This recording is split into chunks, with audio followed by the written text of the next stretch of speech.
Anong pathway o entry nga ba yung ginawa namin para makapunta dito sa Canada? Ano-ano ba yung mga requirements na dapat ihanda? Hi guys! For today's video, i-explain ko nga sa inyo kung ano nga ba yung program na kinuha ko dito, paano ako nakapunta, ano yung agency, kung agency ba akong in-applyan, may agency ba kaming in-applyan, gaano katagal yung processing, tapos kung ano yung pinakamadali na entry na makapunta dito. First, ang sasagutin nating question is, anong pathway o entry nga ba yung ginawa namin para makapunta ni Kuya dito sa Canada? Student visa. Kumuha kami ng student visa para makapag-entry dito kasi sabi nila tita, madami din nagsasabi na ang isa sa pinakamadali para makapunta dito ng Canada ay magiging international student ka. Kaya yun yung ginawang pathway sa amin para makapunta dito. In terms of agency naman guys, wala kaming agency na in-applyan o nag-ayos ng papers namin para sa student visa application. Kundi may kamag-anak sila, Tito Tony, na marunong na magaling mag-ayos ng papel. Kaya doon kami nagpaayos ng papers para makapunta dito. Siya na nag-ayos lahat, yung sa school, sa lahat ng mga requirements, tapos siya na lahat nagbigay ng instruction sa amin kung ano ba yung gagawin namin. So disclaimer lang pala guys, this is based on our personal experience. Di ako expert kung dito sa mga bagay-bagay na to is i-share ko lang yung mga experience namin, kung ano nga ba yung ginawa namin, kung ano-ano yung mga requirements, yun lang ibibigay ko. Kaya panoorin nyo hanggang dulo. Sana kapag natapos na itong video ay may makuha kayong kaalaman o may matutunan kayo dito sa video ko, kaya tapusin nyo. Next naman guys is ano nga ba yung course na kinuha ko dito sa Toronto, Canada. Kinuha ko nga palang course ay ang PSW o ang Personal Support Worker. 2 years program lang siya. Tapos kapag natapos mo na siya ng 2 years, pwede mo siyang idiretso na kung gusto mong mag-nurse, pwede mo siyang ipagpatuloy para magkaroon ka ng bachelor's degree. Pero kung ayaw mo naman na ipagpatuloy, kung gusto mo na yung PSW na yon para makapag-work ka, pwede rin naman. Like pwedeng maging trabaho nun is yung pwede kang magtrabaho sa home care, pwede kang maging caregiver, ganun. Gaano ba katagal yung processing sa visa application kapag ka napasok na yung mga lahat ng papers mo para sa student visa? Gaano nga ba katagal? Sabi sa amin, tatagal siya yung processing time niya is 6 months. Pero yung sa amin, hindi na tumagal ng 6 months. Yung kay kuya kasi, yung processing, yung bago ma-approve yung visa niya is tumagal lang ng 1 month mahigit. Parang 1 month and 1 week yata, ganun. Pero yung sa akin medyo natagalan kasi nung mga time na yun medyo naghihigpit na daw yung immigration. Tagal yata yung sa akin ng more than 2 months approve yung visa application ko. Pero sabi naman nung nag-ayos ng papers namin, sabi is depende naman daw siya sa immigration officer. Kasi iba-iba nga yung nag-aayos ng mga bawat papers. Kaya depende sa kanya kung i-approve niya or i-decline niya. Basta ibigay niyo lang lahat ng mga kinakailangang requirements guys. Tapos sundin nyo lang yung ipinapagawa nung nag-aayos ng papers nyo. Siguradong wala namang magiging problema dyan. Ano-ano nga ba yung mga requirements na dapat ihanda para sa visa, si student visa application? Ano-ano nga ba yung mga kailangan mong kunin, ano-ano yung mga dapat mong mga i-ready. So ito pwede nyo ilista kung gusto nyo. Kung gusto nyo rin makapunta dito sa Canada bilang isang international student. So syempre, unang-una kailangan meron kang passport. Yon, number one is passport. Kasi kung wala kang passport, paano ka makakaalis ng Pilipinas? Paano ka makakalagpas ng immigration? Ganyan yung kailangan kunin, yung passport. Next is yung birth certificate guys, is madali lang naman yan kunin. Alam ko bawal na yung NSO. Kailangan yung PSA na, yung bagong birth certificate, yung PSA nga. Yun, madali lang naman kumuha. Pero suggest ko sa inyo guys, mag-online na lang kayo. Yung pangatlong requirements naman is yung NBI clearance. Kukuha kayo ng NBI kung saan yung may mas malapit sa inyo. Ako kasi kumuha ako sa may San Rafael, doon sa may munisipyo nila doon. Kasi yun yung mas malapit sa amin. Hindi na ako pumunta sa may Candaba kasi medyo malayo yun.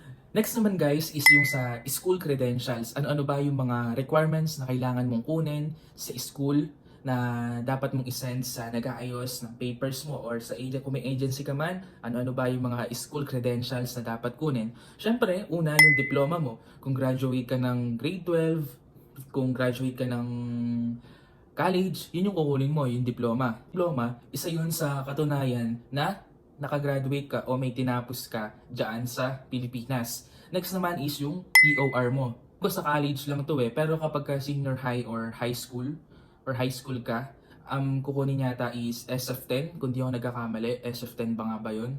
Yung kukunin mo doon sa may registrar office.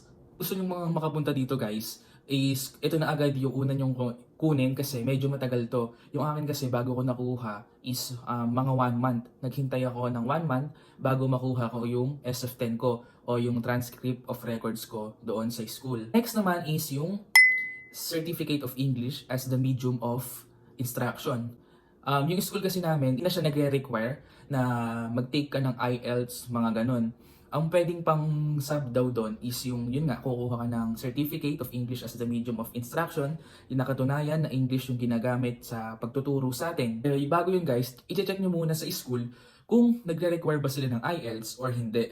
Kung di naman sila nagre-require ng IELTS, ito nga yung sinasabi ko sa inyo na pwede nyong kunin sa school, sa office ng school, yung Certificate of English as the medium of instruction. Binavalidate kasi nila to. Kapag ka meron kayo nito, pwede na kayong hindi kumuha ng IELTS papunta dito. Mas madali siya. Next naman is yung kung may trabaho kayo sa mga nakaraang buwan or taon, yung employment certificate. Magpa-provide kayo ng employment certificate, kukuha kayo dun sa nakaraang trabaho nyo. Tapos, isasama nyo na din syempre, pag may employment certificate, isasama nyo na din ay yung payslip. Next naman guys, is yung sa requirements para sa mga magulang. Yung hiningi lang naman sa amin is yung birth certificate o yung PSA. Kailangan alam ko hindi na valid yung NSO. Kailangan yung ano na siya, PSA na siya. Tapos next is yung marriage contract. Kaya kung wala pang bagong birth certificate yung parents nyo, tapos marriage contract, ay kumuha na kayo. Tapos yung ID nila. ID nila, i-ano nyo din, i-scan nyo din, baligtaran, ganun. Tapos next is yung brother's certificate. O brothers or sister certificate. Kung may kapatid kayong babae, kung may kapatid kayong lalaki. Yon, picture nyo lang din yon, i-scan nyo lahat yan. Next naman guys is yung family photo nyo. Kailangan is may picture kayo may picture kayo, may picture kayong pamilya. Ganon. Yun na guys, yun yung mga requirements na kailangan mong kunin as a student. Next naman, yung sasabihin ko yung sa sponsorship requirement. Kung may mag-i-sponsor sa'yo, is yung tita mo ba, yung tito mo, ganon. Yung magulang mo. Ito yung mga kakailanganin yung mga requirements. First na kailangan ng requirement na mag-i-sponsor sa'yo is kailangan yung PSA, birth certificate ulit. Kailangan nilang i-provide yung PSA. Next one is the sponsor's valid ID. Kailangan nilang mag-provide ng kahit 2 to 3 valid IDs. Next is yung affidavit of support.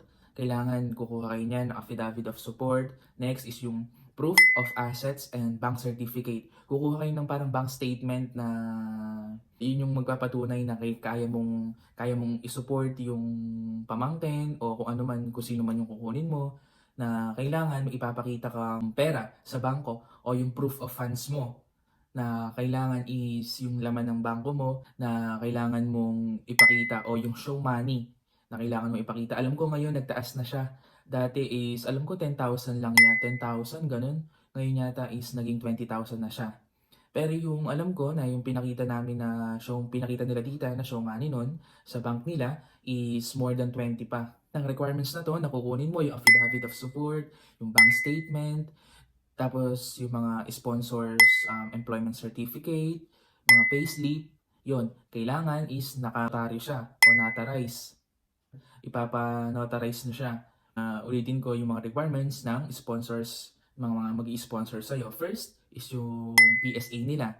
Next, yung valid ID nila. Mag-provide sila ng 2 to 3 valid IDs. Tapos next, employment certificate nila. Syempre, payslip din. Kapag may employment certificate, syempre kasabay na yan yung payslip. Next naman is affidavit of support, proof of assets, and bank certificate. Tapos, huwag niyong kakalimutan din yung family photo. Yung kasama nyo, yung magsusupport sa inyo. Katulad ko, sila tita yung nag-sponsor sa akin. Si Tita Pet and Tita Rose. Kailangan may kasama silang picture. Kunyari ako, kailangan kasama ko sila sa picture, ganun. Kaya yun yung kailangan yung requirement sa family photo. Follow for part 2.